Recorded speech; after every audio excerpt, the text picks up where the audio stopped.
Hindi straight kaya to. Uy, huwag ka sasali sa Pride March. Alam mo masama yun. Dili na sa mga katulad nila. Mga imuran sila. Hi mga sisterets!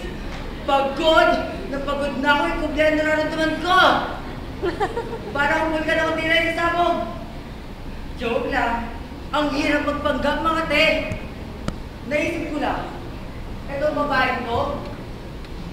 Eto. Siya. Pwede mag-asawa. Ako hindi. Isa similar naman ng marriage, di ba? Bakit ba naman? Hindi nila kami naya-enjoy security ng kasal. Hay! Nakakainis talaga.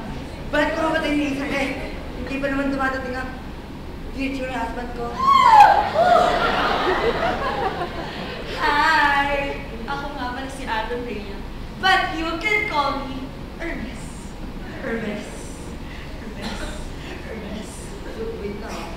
Bye, friends! Bye-bye! Bye-bye!